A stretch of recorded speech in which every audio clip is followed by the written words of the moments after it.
إن الله يحب التوابين ويحب المتطهرين.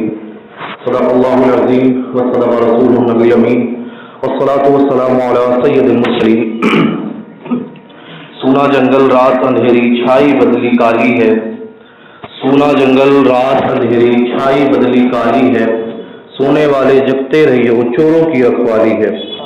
کچھ بھی عرض و معروض کرنے سے پہلے آقا کریم سرکار مدینہ نور مجسم شاہ بنی آدم احمد مصطفیٰ محمد مصطفیٰ صلی اللہ علیہ وسلم کی بارگاہ بقسمانہ میں حدیث درود پاک صلی اللہم صلی علی سیدنا مولانا محمد بارک وسلم صلاۃ والسلام علیہ یا رسول اللہ صلی اللہ علیہ وسلم.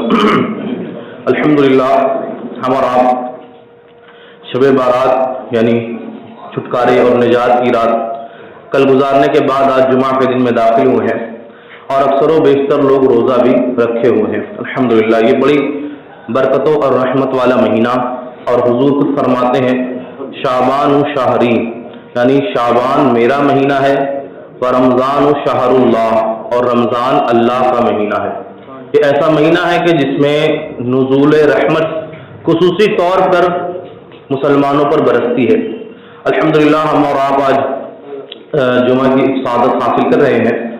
حضور نے فرمایا کہ کل روز قیامت کے دن میرے قریب تر وہ شخص ہوگا کہ جس نے دنیا میں مجھ پر کثرت سے درود پاک پڑھے ہوں گے.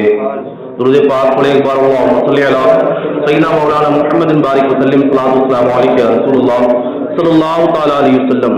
اس رات کو جو ہم نے اور آپ نے گزارا اس کے تعلق سے حدیث پاک میں آتا ہے کہ اللہ پاک اس رات جیسے ہی یہ رات یعنی 15ویں شعبان کی رات آتی ہے، اللہ اپنی شان کے مطابق آسمان دنیا پر تجلی فرماتا ہے اور فرماتا ہے کہ ہے کوئی بخشش طلب کرنے والا کہ جس کو میں بخشش عطا کروں، ہے کوئی رزق کا طلبگار کہ جس کو میں رزق عطا کروں، ہے کوئی وہ جو اپنی پریشانیوں کا دور کرنے کے لیے دعا کرے میں اس کی پریشانی دور کروں.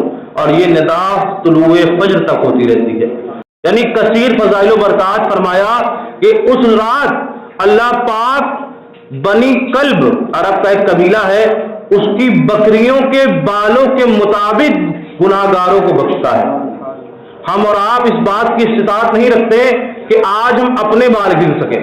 اور بنی کلب، یہ جو بنی کلب کا قبیلہ تھا عرب میں سب سے زیادہ بکری پالتا تھا، یعنی ہزاروں کی تعداد میں یہ بکری پالا کرتے تھے.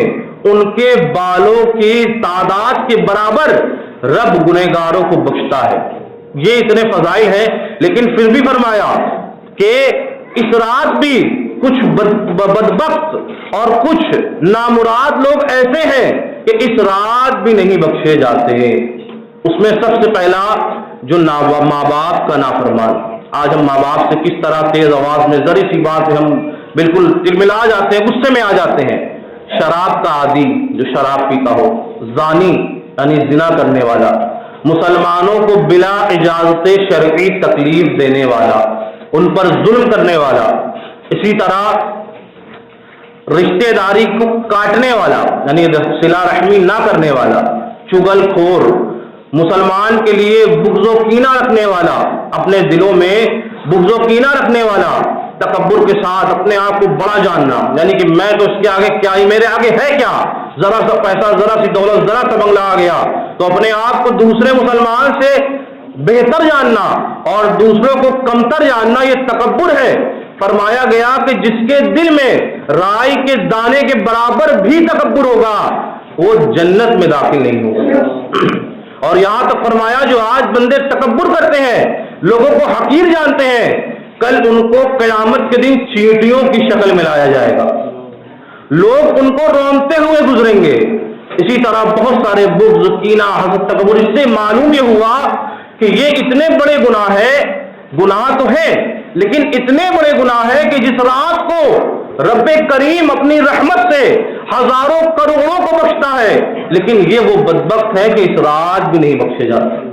کتنا بڑا گناہ ہے. شیطان دیکھیے الحمدللہ ہم کو کل رات نصیب ہوئی، بہت لوگوں نے قیام بھی کیا، شب بیداری کری، رات میں جاگے اور اللہ پاک کی رضا حاصل کری، روئے بھی ہوں گے، اللہ کی بارگاہ میں گڑ گڑائے بھی ہوں گے. لیکن اب یہ شیطان کب ممکن ہے؟ شیطان کو یہ کب خوش آئے گا کہ بندے کو اللہ کی بارگاہ میں روئے اور وہ چپ بیٹھے؟ اللہ پاک فرماتا انہ لکم عدو مبین، بے شک وہ تمہارا کھلا دشمن ہے۔ اب شیطان اپنے کام پر لگ گیا ہے۔ کل کی رات ہم نے رب کی رضا میں گزار لی اور آج کا دن بھی ہم روزے سے ہیں، نفس کمزور ہے، لیکن ایسا نہ ہو کہ ہمارا مغرب ہو، ہم افطار کریں اور پھر گناہ میں لگ جائے۔ اب شیطان چپ نہیں بیٹھنے والا۔ اللہ پاک کو وہ توبہ نہیں پسند کہ جو کچھ دیر کے لیے ہو، بلکہ اللہ پاک فرماتا ہے ایسی توبہ کرو توبۃ النصوح، یعنی آگے والوں کے لیے وہ نصیحت ہو جائے۔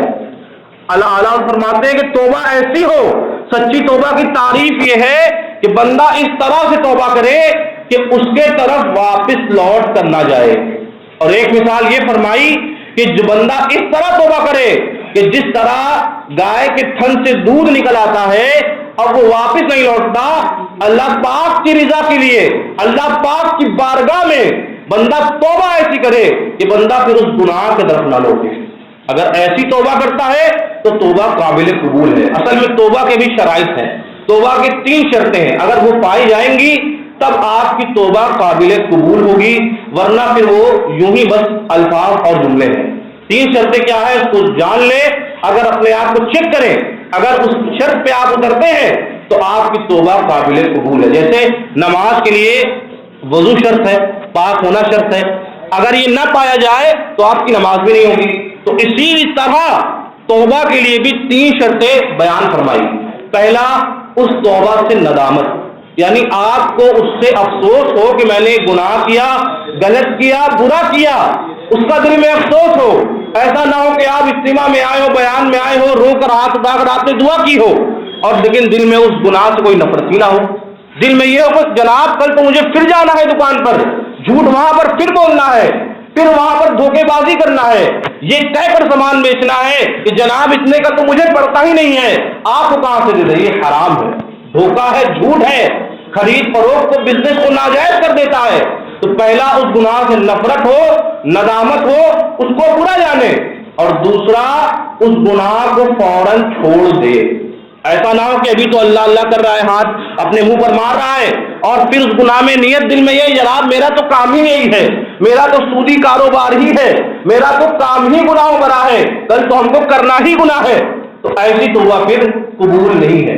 پہلے اس چیز کو، اس گناہ کو برا جانے اور پھر فور اسی وقت اس کو چھوڑ دے۔ 2 شرطیں ہوئی، تیسری شرط یہ ہے کہ آگے اس گناہ کو نہ کرنے کا پکا اور سچا ارادہ ہو۔ یہ نہ ہو کہ ابھی چھوڑ دیا، ابھی اسے برا بھی جانا، لیکن دل میں انڈرسٹوڈ ہے کہ جناب ہم کو تو اپنا کام یہی جاری رکھنا ہے، کام تو ہم یہی کریں گے، گناہ تو ہم اسی طرح کریں گے، میرا تو اس پہ چال، بلکہ معاذ اللہ ان کو جب سمجھایا جاتا ہے جناب یہ جھوٹ بولنا آپ کے کاروبار میں، آپ کی دکان میں جائز نہیں ہے، دھوکہ دینا نہیں جائز ہے، تو سامنے سے جواب ملتا ہے جناب اتنا تو چلتا ہے، اگر مارکیٹ میں رہنا ہے تو اتنا تو کرنا پڑے گا۔ اللہ اکبر، آج ہمیں اور آپ کو جواب دے دیں گے رب کریم کی بارگاہ میں، جب اپنے اس نامہ اعمال کو آپ پڑھیں گے جو ہر وقت فرشتے لکھ رہے ہیں، تو رب پوچھے گا کیا اتنا جائز تھا؟ کیا میں نے اتنا جائز رکھا تھا؟ کیا اتنا چلتا تھا؟ کیا میرے نبی نے تجھے نہیں فرمایا تھا کہ اس طرح کی بے خرید و فروخت ناجائز ہے؟ تو اللہ کی بارگاہ میں کیا جواب دیں گے؟ اور اللہ کی بارگاہ میں پھر اور یہ بھی علماء فرماتے ہیں کہ 3 شرائط تو ہیں، لیکن اگر آپ سے گناہ ہو جائے پھر توبہ کریں۔ اللہ پاک فرماتا ہے خطبہ کے بعد میں نے جو آیت کریمہ پڑھی، ان اللہ یحب التوابین، اللہ پاک توبہ کرنے والوں کو پسند فرماتا ہے، اور ہم توبہ میں ڈیلے اور لیٹ کر کے اللہ پاک کو ناراض کرتے ہیں۔ تو اگر آپ سے فرماتے ہیں کہ ایک بار گناہ ہو جائے توبہ کے بعد پھر توبہ کریے، 2 بار ہو جائے، 10 بار ہو جائے، 1,00,000 بار بھی ہو جائے تو آپ توبہ کرتے جائیں۔ شیطان بڑا چالاک ہے، اس کہتا ہے کہ جناب تم تو توبہ سے بچے، تم تو گناہ سے بچ ہی نہیں پاتے، تم کیا بار بار توبہ کرتے ہو؟ توبہ جناب تب کرنا تب گناہ کر لو، اب بوڑھے ہو جانا، داڑھی کے بعد سفید ہو جائیں گے پھر تو مسجد پکڑ ہی لیں گے۔ تو آپ بتائیں قبرستان میں جو تعداد ہے وہ نوجوان کی زیادہ ہے یا بوڑھوں کی؟ آپ ایک چکر لگاتا ہے، نوجوان زیادہ دفن ہے۔ تو یہ شیطان کے بہکاوے میں نہ آئے۔ آخری بات، اپنے آپ کو اس طرح منائے کہ جناب ہم ابھی اسی وقت سچی توبہ کرتے ہیں، توبہ کے شرائط کے ساتھ، کیا پتا یہ میری آخری توبہ ہو، اس کے بعد مجھے توبہ کرنے کا وقت ہی نہ ملے۔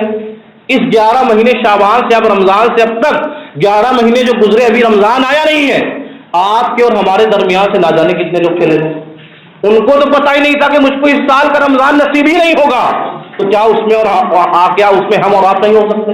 ہم بھی ہو سکتے ہیں۔ ابھی شعبان میں کیا پتہ ہم کو رمضان نہ ملے، 2 دن کے بعد ہی انتقال ہو جائے۔